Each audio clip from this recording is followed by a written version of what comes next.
Okay, we're back again. Bad summer. Oh my goodness. All right, so this game is actually quite good. I'll be honest, it's quite good. Um, I don't know. It had a bit of a sort of very I don't know like girl fiction vibe to me, but like it's kind of like kind of caught on. I quite like it. It's got a good vibe. I like it. So anyway, here we are back. Let's go. So he said, the new Empress City was a chaotic symphony of noise outside my window. It was nearly midnight, yet the sirens continued to wail, emergency vehicles rushing through the streets endlessly. Flickers of neon lashed at the windows. My ceiling was a mess of shifting light, red and gold flickering in the corners of my blurred vision. The city was being swallowed whole by crime, and I could do nothing but lay here in bed and seethe and cope and piss and shit. Come on, My Oliver. shirt half unbuttoned and tie hanging loosely around my neck. I cradled my glass of scotch to my chest. It was warm from neglect, the ice slowly withering away. My gaze occasionally drifted to the open files on my desk, pages fanned out haphazardly, as if they were waiting for me to admit my failure. The Bear Ridge Ripper case. It was a puzzle with too many missing pieces. Betrayal was going cold. I should be going over them, playing the tapes again and again, reading the witness statements until something finally gives. But I do not move. I raised my drink to my lips. It stung as it went down. I wished it burned hotter.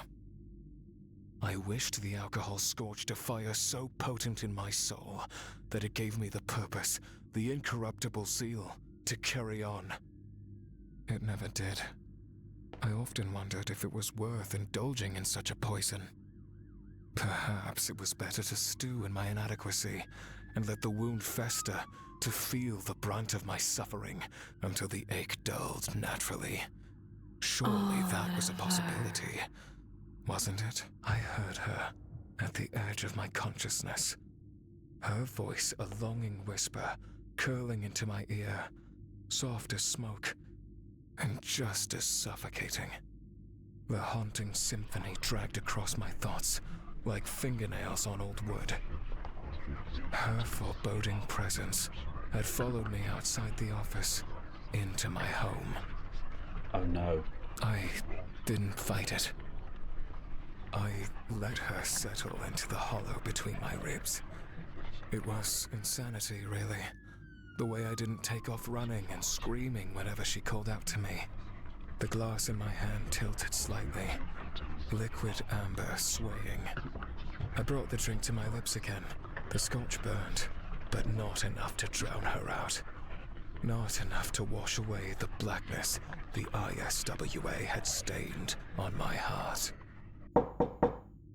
Come in. A knock at the door, they say. 3 short taps, they say. I kept still. Even though it knocked, I considered ignoring it, letting it go. Whoever it was would get the hint. No one should be knocking at this hour. Not unless they wanted something. Blood, answers, or worse. Or both. If that's even real. I set the glass down on the nightstand. The sound of it meeting the wood far too loud in the quiet. Rookie. This dude. Oh my god. What's this with his trousers? What's these straps going down? Alright, mate. The mere sight of his ridiculous, arrogant smile at this hour drew a curse from my lips. Bloody hell. What was this fool doing here? I'd had enough problems already, and I'd already thought I'd killed him with the goblins. I wasn't in a mood to add a cleaner to the list. I bought drinks, bro. You and me, couple of guys. We're colleagues, I suppose. I already have drinks.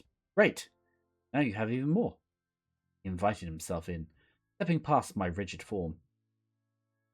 Intrigued and exasperated, I allowed him to stay. For now. The cat. Devil cat. Jelly bean? Jelly bean? You're not allergic to cats, right? I gazed at Jelly Bean scampering in behind the cleaner. Ah, so that explained how the furry fiend ended up in my office. Your spy, huh? Jelly Bean was the cleaner's cat. Ah, so the cleaner must be there where Jenny and the gang are. He must be around. His cat showed up. That's good to know. Sorry to disturb your sleep, or private drinking session, or whatever it is that you do at this hour, but I have news. The boss man, the old bald guy with the bad habit of popping up when you least expect it, like a jump scare, thinks you need help, guidance, and a lot of it. I've been assigned as your partner. I'm not kissing him. I'm not doing it. Well, until one of us dies horribly, I mean. Watching you work is embarrassing, really. You're terrible at this. Like, worse than bad. It's a miracle you haven't been fired yet. Just saying. Is he my Summer? Is he bad Summer? I scoffed. The audacity. It was my first day on the job. Give me a break. You're alive, aren't you? I am. He shot me a hard, disapproving glare. No thanks to you. His uncomfortable comment didn't faze me. I simply moved past him towards my evidence board. The old man, huh? You can see him too. Of course I can see him. He's our boss. Oh, interesting. Also, want to tell me why you have this handsome mug pinned on your murder board? What? I pivoted, staring at him incredulously. Because he has the ability to traverse time and space, perhaps? The old geezer jumped out of an instructional CD from the 1960s. There wasn't CDs in the 60s. Somehow, he was at my desk. Oh, maybe it was just copied to a CD. Come on, Cheekster, just get it together. He wasn't speaking to me, engaging with us. Either way, we're both out of our bloody minds, or... Yeah, no. Yeah, we aren't crazy. He said it with such a firm conviction that I almost believed him. Listen, rookie, life with the ISWA, or ISWA, alters you. I don't know how or why, but once you're in this line of work, you start seeing things normal people can't. Once you're exposed to the abnormals, there's no going back. I sighed heavily. Of course I'd work a job that drives me insane. Just my bloody luck. Oh, cupcakes? What? Without asking, he swept up one of my red velvet cupcakes, of which I keep on the coffee table, and devoured it all in one bite, like a rabid animal, and then he gave me a strange little glint from his eye. I felt uncomfortable, because the cat was watching both of us. Unholy hell. That's one good-ass cupcake. Did you make this? Yes, I bake in my free time between solving international crime. Not that it's any of your business, mine. It's my business now, rookie. We're partners. That's fine. I didn't agree to this. Did I agree to this? Fuck. Damn this alcohol. I gotta know every last thing about you, from the mundane to your deepest, darkest fears. No. Like your favorite socks, for example. Or the existential dread of being the last person left in a desolate, post-apocalyptic void of nothingness. That's more of a you problem. Oops, I did it again. Sorry, I was self-projecting a bit there, wasn't I? But hey, you get the point. He licked the cupcake liner shamelessly, eating every last crumb. I cringed in my little posh boy socks, and I turned away. I shook my head, eyeing the glistening sword strapped to his thick, muscular back, deadly and sharp. the edge stained with blood. Whose blood? His muscled arms bore the marks of a warrior, faded scars hinting at a history of conflict and resilience. There was a delicate balance to him, poised between sophistication, madness, and, of course, barbarity. Barbarity. Barbarian. Barbie. I didn't know what to make out of this. Cleaner.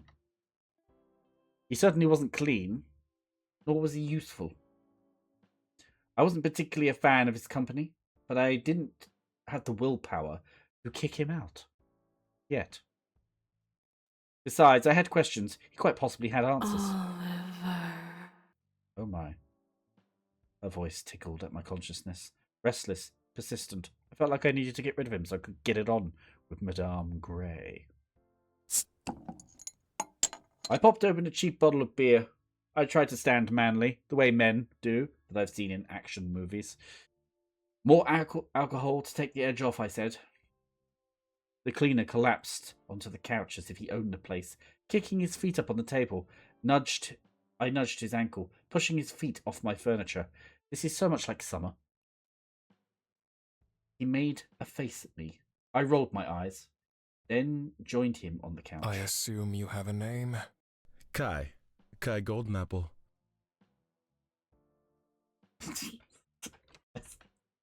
It's not your name, is it? Hi, I'm Cheeks the Golden Apple. Nice to meet you. I'm a professional cleaner. Not how you think. I don't use a hoover, I use a sword. Whatever. Kai! Sorry. I stared at him blankly. Golden Apple? How ridiculous. I thought about pressing him for more, but that would be assault. But my thoughts kept drifting back to her. She was unlike anything I've ever encountered before. She left a mark on me I'd never forget.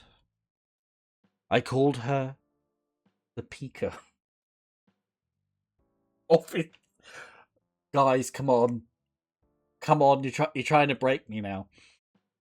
I called her the Peeker. My little Pikachu. Because she likes to eat too. She eats my cupcakes. Then there was Kai. Unforgettable as well. Come on. This choice will impact the story.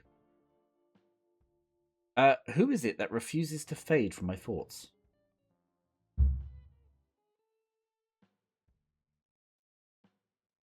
I want to know about Pika. Abnormal that infiltrated our facility today. You mean Ebony Red Eye? What? What? Yeah, the shadow thing with one eye. All of the He gestured at his face, as if there were hair in his eyes. You know the one I mean. Anyway, it's always hanging out at the station, just watching people, creeping around the corners. You know, the whole ghost thing. I wouldn't call it infiltration at this point. Ebony Red Eye practically lives there. I thought about killing it once or twice, but what would the ISWA be without its favorite abnormal mascot? I'm sleeping with the company cat. Oh, okay. Sure, it's brutally murdered some of the staff occasionally. I say it's a good thing. Helps weed out the weak links. Bloody hell. That's awfully morbid of you. I think Pika seems a more fitting name than Ebony Red Eye. That's rude. And there are probably at least 3 people with that name somewhere. I highly doubt it. Yes, you rarely meet Karen Pika. What are you talking about?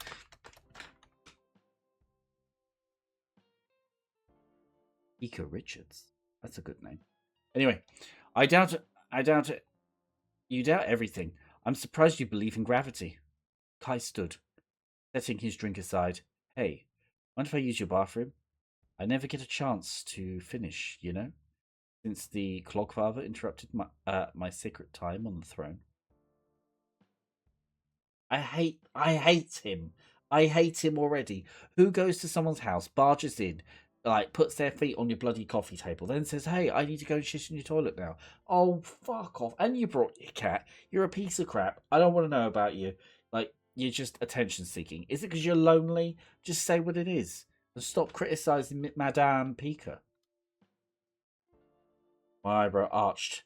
He must have been holding it in for a while. I stepped aside, taking the opportunity to poke and prod at him for amusement. Yes, you may use the shitter, yes. Hopefully you don't have another reunion with the Clogfather while you're at it. Kai visibly cringed. By all means, let's jinx it. What's a few more decades of therapy between friends? Friends? Oh, he winked at me. Figure of speech. Oh, well, luckily for you, the Iswa's health insurance benefits should cover that expense. The toilet is down the hall to the right. See? You are useful. My intestines thank you. He moved past me, disappearing down the corridor. This is not how guys talk. I cracked open a new bottle of alcohol, a brand new, a brand that I never quite indulged in before. Ooh, crikey. Hello, my love.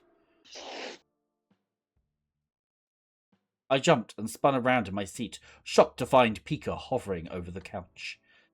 She floated with unnatural grace, ghastly shadows sifted in tantalizing swirls around her shapely body. And it is shapely. Every time she abruptly appeared in her typical abnormal fashion, I found myself spellbound, breathless, and absolutely captivated. Why was she here? What did she want with me? I recovered quickly, of course, being a man.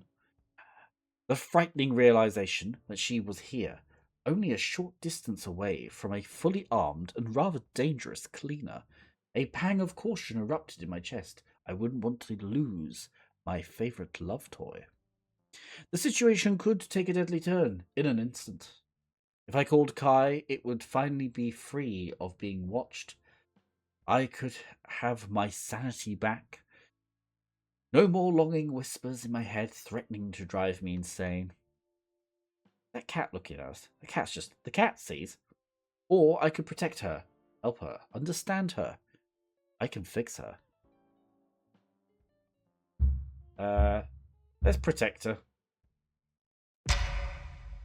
I rose, standing between her and the corridor, shielding her otherworldly appendages from sight. Do not look! My jaw tightening, I snapped at her. Can't be here. I figured my harshness would scare her away. Instead, she recoiled, a step back, her crimson eyes filled with gentle curiosity. I'm still amazed at how docile she seems to be, especially for an abnormal. She meant me no harm, and I couldn't quite wrap my head around it. The bathroom door opened, Kai emerged from the hall. I cut him off before he reached the living room and discovered her presence. I had to find a way to get rid of him. Oh well. Would you look at the time? It's, that time of clock again. Tea time? Bedtime. It's late, and I'm tuckered. Long day. Thanks for visiting. It's time for you to go. I ushered him to the door, practically hauling him away by the arm. Wait, we didn't finish our drinks. There's always tomorrow. Goodbye, Mr. Golden Apple. I do not return anytime soon. I thank you, good sir. Before he got another word in, I gave him a small push outside and slammed the door, turning every single lock I could find, including the deadbolt, just to be safe. As soon as him and Jellybean vanished from the peephole's view, a wave of pure tranquility swept through me. Thank goodness my abnormal friend was safe for now. A tender kiss touched the nape of my neck, accompanied by the gentle warmth of a whisper. I missed you. Okay. Awareness filled my every pore. I turned, my hand came to rest at her waist. Out there. The intimacy felt as natural as my next breath. I missed you too. It felt odd to be so vulnerable to admit such a thing. However, she had a way of bringing out a side of me I never knew existed. For the time being, the Bear Ridge Ripper case did not matter. Perhaps it was selfish, foolish even, but I relished the exquisite feel of her touch and the simple comfort of her company. Even if she was, well, you know, an abnormal, an unsanctioned lady. The very thing the IWSA trained me to despise. I could practically envision Kai's dismay if he ever learned I was conspiring with the enemy. Ooh, loves. My gaze drifted to her blushing face, admiring the beautiful hue of pink staining her rather grey, golem-like cheeks. Like you. Right now, more than ever, she looked unmistakably human. If it weren't for the claws and the simple fact that she could kill me in a heartbeat, of course, this was perfectly normal. I considered kissing her fiercely and taking her to bed, but I had questions. Questions pleasure alone could not answer. So, pleasure later. My free hand raised to stroke her delicate skin of her jugular. Her willingness to let me explore her in that way was shocking. And the discovery that her heart pounded at all was equally incredible. You were human once, weren't you? I can tell. Once. Her soft fingers clasped around my wrist, guiding my palm over her chest. I was taken aback by the sluggish thumping of her heart, the strangely slow cadence, deeply unsettling. Now there is mostly a void inside of me, she says. What happened to you? Did someone do this to you? Did someone hurt you? Yes. She admitted it with hesitation, and I kept my hand at her waist, supporting her with touch.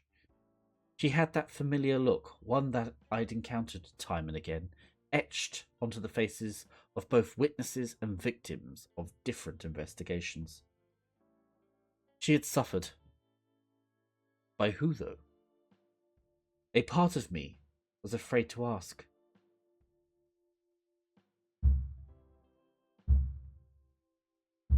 Ask about the past.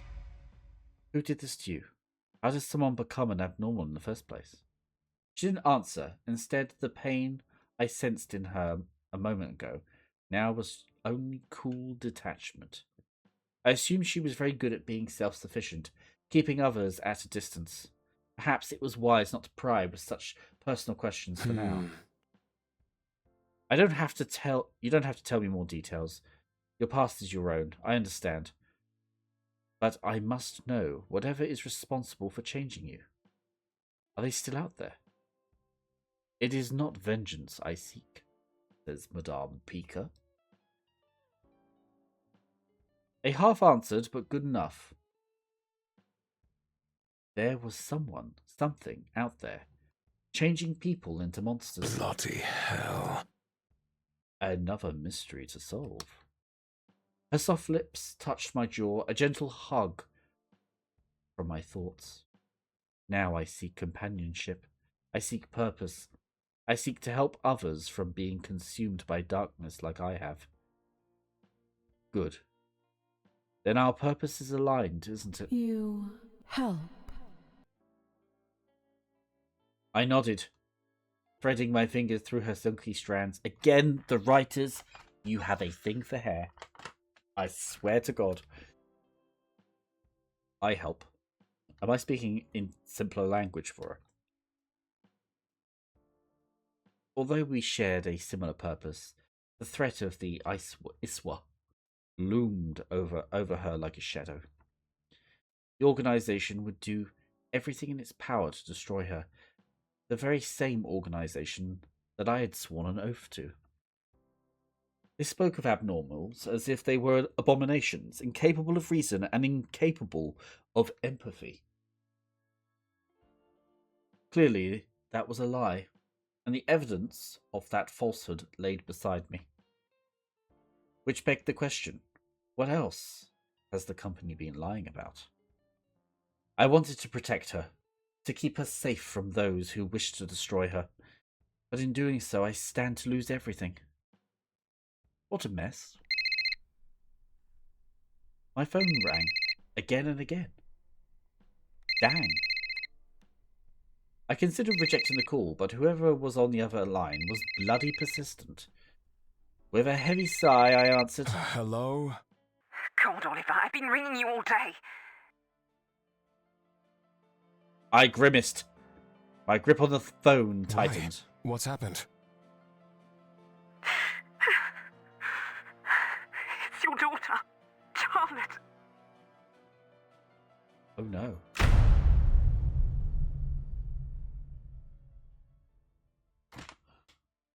And there we have it. My sensual ghost love friends. There we have it. The Bad Summer. A horror romance visual novel that does get hot under the collar. This is made by 2 indie developers. Every expense from software licenses to art assets comes directly out of our own pockets. Your support is crucial to bring the full game of Bad Summer to life. To support them, you must go to Kickstarter. You must kickstart this program so I can buy this game on Steam and we can play the bloody thing. There we go, people. I have enjoyed this. This is as far as the demo's got. The demo has grown after. So this is like the enlarged demo, which of course I played. It was very, very good. Very, very good. Bad Summer. There we go. Coming soon. All these people giving it their best.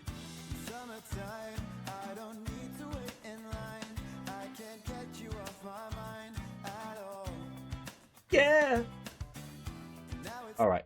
So, what do you think? What did you think? Since that fateful night, Oh, hang on. my mind's been plagued with constant nightmares. I want to move on. To stop feeling scared all the time. To stop feeling so helpless. I want to be normal again. Feel normal again. But in order to do that, I have to make the hardest decision of my life. Don't. Pika. Chew. Don't be afraid. Jenny, don't be afraid. Who are you? How do you know my name? I'm Detective Oliver Smith. And I'm here to save your life. Well, flippin' hell.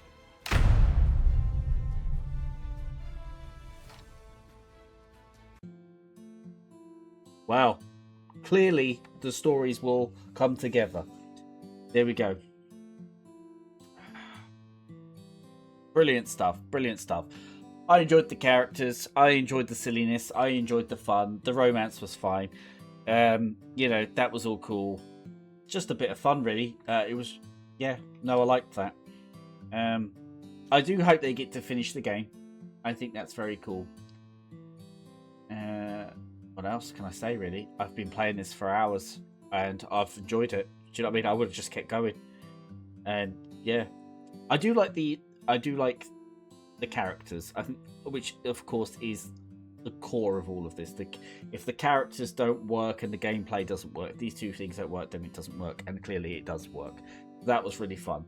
I like that. I like this idea of the shadowy company out there, and then you've got out here in the wilderness.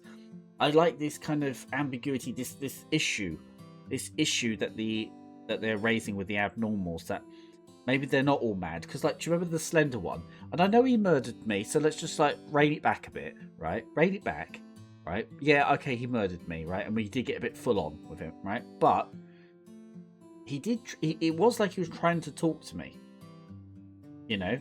And maybe, like, with the abnormals, maybe that's the thing. Yeah, like maybe that's the thing.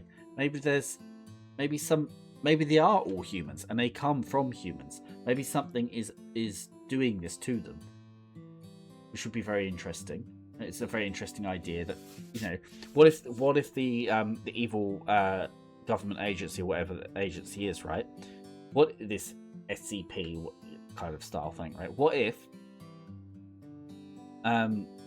their business model is built upon monsters, so they make monsters, or what if there's like a grander reason why these monsters exist? Maybe they're trying to make them. You know, it's like in the Resident Evil films. You know, like it turned out the super rich wanted to wipe out the world population to a minimum, right? And so they unleashed the zombie plague. Then they got to repossess everything in the world, and that was kind of like the plan, right? The Umbrella Corporation. But like I know I mean that's in the movies anyway. Yeah, I wonder what would happen with that. So yeah, you'd have like all the different. You know, you'd have, you know, Oliver would be this kind of like one of these agents that's kind of discovered there's a problem here, you know, and he maybe he's kind of like the inside man to try and expose what's going on. Maybe he discovers the secret, that kind of thing. That's all cool. The kids at the campsite, I mean, they're just kids at the campsite at the moment. They don't feel particularly any deeper than just being kids at a campsite at like a murder place, right? They're just characters. They're people. They're not like you know, ones that know the secret or anything like that. But maybe amongst them there is a secret in this lodge, right? This teaching, counselling lodge, whatever it is. Maybe there is a secret in here. Maybe a place like this, maybe this is where Pika comes from. You know?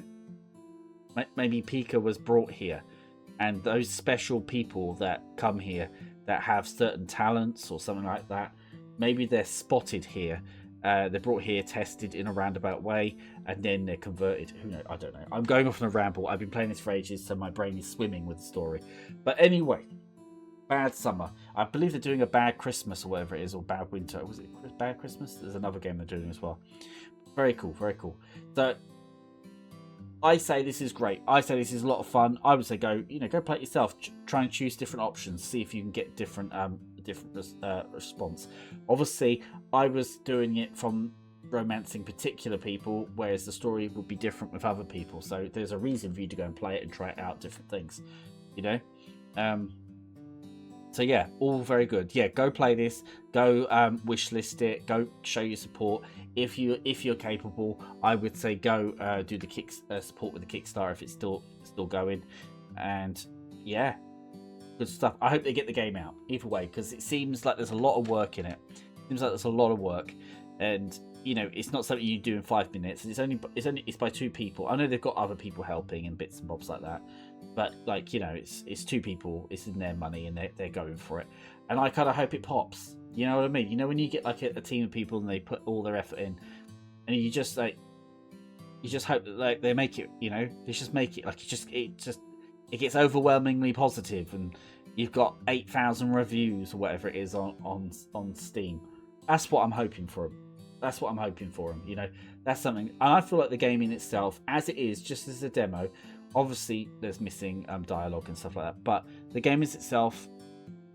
It's fun, like Doki Doki Literature Club, and it's even got like little mini games in it, which I didn't even expect. You know, and the tapping, like the W, A, and D thing or whatever it was, like on the bridge, which I didn't do very well. You know, that's interesting. I like that. I like the introduction of little games into it. That was cool. Are they necessary? I don't know, but yeah, a lot of fun. A lot of fun. Definitely shakes up clicking through the boxes though, so that was good. But yeah, they are. So I've bloody loved it. I've played this in one sitting. I'm gonna. So yeah, you already know I would have released all of this now all in one go. I'm doing it all, you know, all the episodes out in one day or whatever it is, or every a couple of days maybe. But brilliant. Quite interested. I'm kind of hooked now. Frustrated actually that I can't carry on playing. But there you are, guys. Bad Summer. Go wishlist it. Go do, if you can, support them. All good. Lovely stuff. I have been Cheekster, the devilish scamp that's trying to solve the crimes of crimes. And you, well, you've been that calico cat all along, haven't you? Watching me from the shelves. Until the next time. Bye-bye.